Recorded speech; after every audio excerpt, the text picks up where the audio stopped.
먼저 자기소개 및 신간책 소개 부탁드립니다. 네, 안녕하세요. 저는 세브란스 병원 가정의학과 전문의 출신, 현재 봉봉성형외과 안티에이징 센터장을 맡고 있는 정재용이라고 합니다. 제가 최근에 11월 22일에 책을 출간하게 됐는데 드림미드에스 출판에서 당신의 내일, 오늘보다 더 젊고 아름답게라는 안티에이징에 대한 책을 출간했습니다. 출간한 지 얼마 안 됐는데 또 네이버에서 베스트셀러가 됐어요. 네. 그 베스트셀러가 된 비결이 뭐라고 생각을 하시는지. 아무래도 요즘의 트렌드가 동안이나 안티에이징에 사람들이 관심이 많고 안티에이징에 대해서 전반적으로 일반인 분들이, 대중들이 알기 쉽게 쓴 책이어서 베스트셀러까지 간 게 아닌가 싶습니다. 그럼 이제 책을 쓰게 된 이유와 과정을 알 수 있을까요? 봉봉성형외과 안티에이징 센터를 런칭하고 이제 센터장을 맡게 되면서 브랜딩이나 홍보, 마케팅에 대한 고민이 되게 많았습니다. 브랜딩이라는 걸 생각했을 때 병원의 브랜딩과 셀프 브랜딩, 어떤 것이 더 빠르게 할 수 있을까란 고민을 했었고, 그래서 셀프 브랜딩이라는 걸 이제 제가 생각할 때 어떤 것이 가장 좋을까라는 거에 대해서 고민을 하고 있었을 때쯤에 이제 제 지인분들, 이제 여러분이 책을 쓰는 게 어떻겠냐 라고 말씀을 해주셨는데, 마침 그때쯤에 이제 대표님을 알게 되면서 책을 조금 더 수월하게 쓰게 됐던 것 같습니다. 그러면은 혹시 책을 쓰면서 좋았던 점과 좀 힘들었던 점을 좀 간략하게 알 수 있을까요? 책을 쓰면서 좋았던 점은, 첫째로는 이제 안티에이징에 대해서 수없이 나열되어 있던 생각들을 체계적으로 정리하는 계기가 되었습니다. 이것을 좀 더 조리 있게 환자분한테 설명할 수 있고 치료를 해드릴 수 있는 정리가 제 스스로가 더 체계적으로 되었다는 부분에서 좋았고요. 그리고 이제 책을 쓰기로 하니까 지인분들이 되게 신기해하기도 하고, 저는 몰랐는데 또 지인분들 중에 책을 쓰신 분들이 몇 분 계시더라고요. 새로운 경험 공유? 이런 면에서 좋았던 것 같습니다.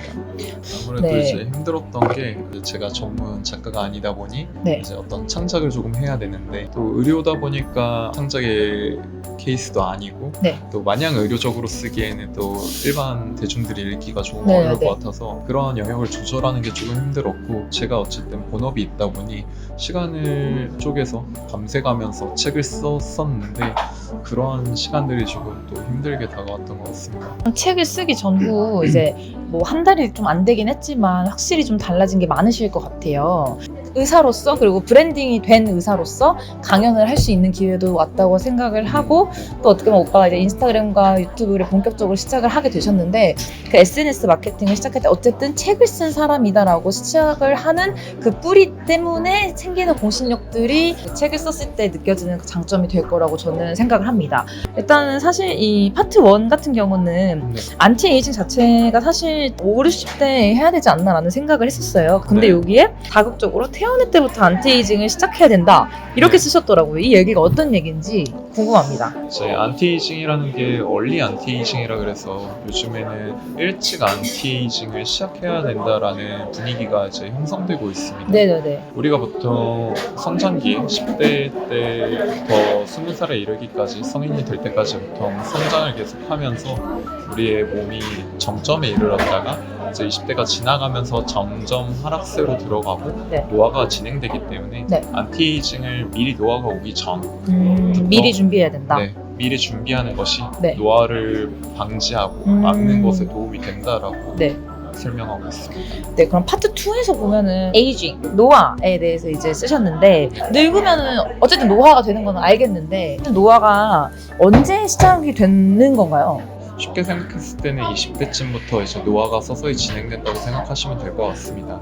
피지컬적으로 정점에 이르는 시기가 보통 나이 20살 네. 정도이고, 네. 개인차가 있겠지만 네. 이제 20살 이후에 점점 지나가면서 네. 노화가 되기 때문에 네. 노화는 20대쯤부터 진행이 된다라고 생각해 볼 수 있을 것 같고요. 네. 네. 20살쯤부터 미리 관리를 시작하는 것이 도움이 될 것이라고 생각하고 있습니다. 어쨌든 근본적으로 우리 몸에 노화를 일으키는 게 어떤 것들이 있고, 네. 그래서 이제 의학적으로는 어떠한 가설들이 있고, 네네네. 이거에 따라서 노화를 방지하기 위해서 우리는 어떠한 노력을 해야 되고, 그 원인들을 또 어떻게 통제해야 되는지, 네. 이런 부분에 대해서 쓴 것이 네. 파트 2입니다.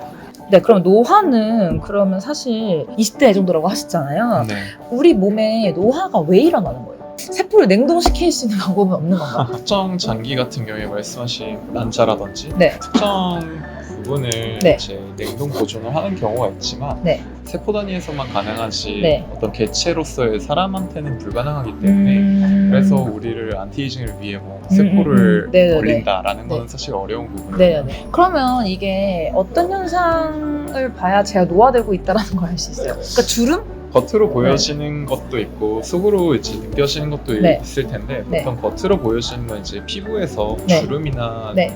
어떤 탄력의 떨어짐, 네. 그 탄력이라는 게 개인차가 있긴 합니다. 네. 근데 이제 뭔가 여자분들이 느끼시기에는 화장을 할 때 화장이 잘 안 먹는다거나 아, 네. 이제 그런 것도 하나의 지표로 편한 네. 지표로 생각할 수 있겠고 내가 자고 일어났는데 피부가 네. 되게 건조하거나 푸석푸석하거나 네. 또 겨울에 그 당기는 느낌이 많이 난다거나 네. 이런 것들이 다 피부의 어떤 탄력의 네. 수분감에 아. 대한 문제일 수 있겠죠. 네. 그리고 이제 주름 같은 경우에는 워낙 눈으로 잘 보이고 네. 이제 이건 피부에 대한 얘기지만 노화가 전신에 일어나기 때문에 뭐 눈에 대해서는 이제 점점 잘 안 보이고 침침해진다든지 네. 거리를 띄고 봐야 더 잘 보인다든지 이런 문제도 있을 것이고 네. 또 치아가 부식된다든지 뭐 그런 것들도 하나의 노화 과정들로 볼 수 있을 것 같습니다. 그러면 이제 파트 3로 넘어가면 이제 약간 이 파트가 좀 궁금했거든요. 저는 무슨 얘기인지. 이제 항산화라는 단어를 설명하려면 네. 활성산소에 대한 개념을 먼저 알아야 됩니다. 네. 그래서 우리 몸에는 어떤 발전소 역할을 하는 미토콘드리아라는 세포들이 있는데 네. 미토콘드리아가 이제 계속 활동을 하면서 우리 몸에서 활성산소라는 게 생성되게 됩니다. 네. 이제 우리가 항상 숨을 쉴 때 산소가 필요하다라고 알고 있지만 되게 역설적으로 활성산소라는 것은 우리 몸에서 생성되면 어떤 주변 세포들을 파괴하는 작용을 합니다. 그래서 이 활성산소가 안 만들어지게끔 네. 하는 것이 노화를 방지하는 거에 중요한 포인트 중에 하나라고 할 수 있습니다. 그래서 활성산소를 막아주는 그런 것들을 항산화요법이라고 우리가 하고 네. 있고 네. 그래서 항산화 물질이라고 불리우는 것 중에 네. 비타민 C라든지 비타민 E 네. 이런 것들이 대표적인 항산화 물질이고 또 뭐 블루베리라든지 이런 베리류 네. 그리고 브로콜리 네. 뭐 이런 음식들에서 섭취할 수 있는 것에도 항산화 물질들이 많이 포함되어 있습니다. 다이어트라는 것도 결국 이런 음식들을 말씀하신 거네요. 같은 개념이네요, 다이어트라는 것도 이제 네. 기본적으로 음식의 다이어트의 네. 개념도 있고 네. 또 음식도 아무래도 인스턴트 이런 것보다는 건강식이라고 할 수 있을 만한 것들을 먹는 게 좋겠고 네. 그리고 이제 안티에이징을 위해서 소식을 하고 어느 정도 적정 몸무게를 유지하는 게 중요하기 때문에 네. 이제 혹시 조금 과체중이시거나 비만하신 분들은 네. 적정 체중으로 다이어트를 해주는 것이 또 안티에이징에 도움이 네. 되겠습니다. 네, 그럼 마지막 파트로 넘어가면 이너뷰티를 위한 식이요법, 영양제, 비타민 수액 치료 요 파트랑 운동, 흉터랑 튼살 치료, 탈모 예방 요 부분들이 조금 목차를 봤을 때 되게 생소하고 궁금했거든요. 네, 파트 4에서는 소제목으로 이제 7개 정도가 있는데 네. 동안의 기준을 소제목 1에서 설명했었고 네. 이제 파트 2에서는 이것을 위한 어떤 피부의 리프팅이라든지 이제 안티에이징 피부 관리에 있어서 어떤 시술을 하는 것이 이제 환자분들한테 진짜로 도움이 되고 또 리프팅을 위해서 우리가 이제 시술 관리를 할 때에도 어떤 의사의 디자인적인 요소 되게 중요한 요소이기 때문에 이제 그런 부분을 설명해놨습니다. 이제 이너뷰티에 대한 얘기가 나오는데 우리가 안티에이징을 위해서는 겉만 멀쩡하다고 안티에이징이 제대로 되는 건 아니겠죠. 네. 그래서 속에 내부의 안티에이징도 중요하기 때문에 어떤 건강한 음식, 안티에이징을 할 수 있는 항산화 물질들이 많이 포함된 음식들, 다양한 음식들에 대한 언급이 나오고요. 그다음에 이제 영양제에 대해서는 요즘에 안티에이징 관련된 성분들이 좀 많이 나옵니다. 이제 그러한 보조제들을 먹는 것이 도움이 된다. 또 비타민 보조제를 챙겨 먹는, 영양제를 챙겨 먹는 것이 도움이 된다라고 하고 있고요. 운동에 대한 얘기를 해보면 네. 운동도 사실 적당하게 하는 것이 중요합니다. 네. 요즘에 워낙 바디 프로필, 소위 바프라 얘기하는 키워드가 되게 핫하게 떠오르는데 네. 그래서 사람들이 바프를 찍기 위해 커팅이라 흔히 불리는 체지방 빼는 작업들을 되게 열심히 하고 네. 그러다 보면 이제 몸에 일정량 이상의 지방이 빠지면서 또 건강에 많이 무리가 가게 됩니다. 네. 네. 그래서 이제 안티에이징을 위해서는 이 정도가 아니라 좀 적당한 양의 운동이 도움이 되겠고 네. 유산소, 무산소 운동도 적당히 섞어가면서 해야 될 것이고 그래서 운동을 통해서 적정 체중을 유지하고 내 건강을 관리하면서 체력을 키우는 게 어떤 안티에이징에 또 도움이 된다고 설명했었습니다. 네. 흉터 튼살 치료나 어떤 탈모 치료에 대해서 말씀을 드리면 흉터나 튼살 치료 같은 경우는 예전에는 사실 치료 방식 한계가 되게 있었습니다. 뭐 레이저로 치료를 한다거나 어떤 다시 꿰매주는 이러한 부분들이 대부분의 치료였다라고 하면 주사가 아닌 새로운 장비,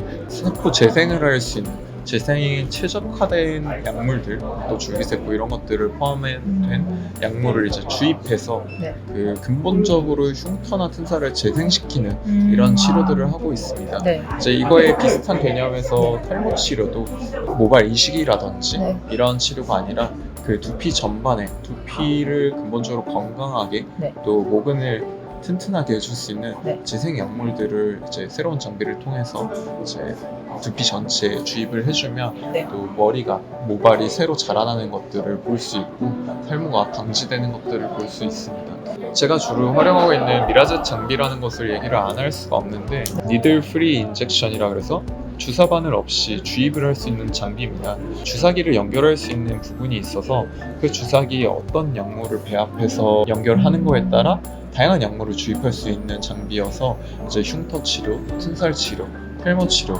각각의 치료에 대해서 이제 다른 약물들을 써서 치료를 하게 되고 저는 이 장비를 안티에이징에도 사용하고 있기 때문에 네. 얼굴이나 목, 손등 같이 노화가 잘 보이는 피부에 주입을 함으로써 안티에이징에도 또 쓰고 있습니다.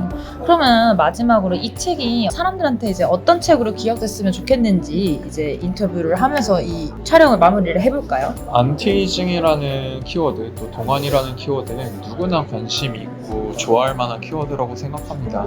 쉽게 읽을 수 있는 어떤 너무나 의학적이진 않고 그래도 조금의 의사로서의 그 정보 전달을 할 수 있는 그런 책을 쓰길 원했고 한마디로 표현하자면 저는 이 책이 독자분들에게 안티에이징 바이블로서 그렇게 책이 읽히면 좋겠다는 바람을 가지고 있습니다. 이것으로 이 안티에이징의 앞으로의 바이블이 될 정재웅 의사 선생님의 책에 대한 전반적인 내용의 영상 컨텐츠를 마무리하도록 하겠습니다. 감사합니다. 안녕. 네, 감사합니다.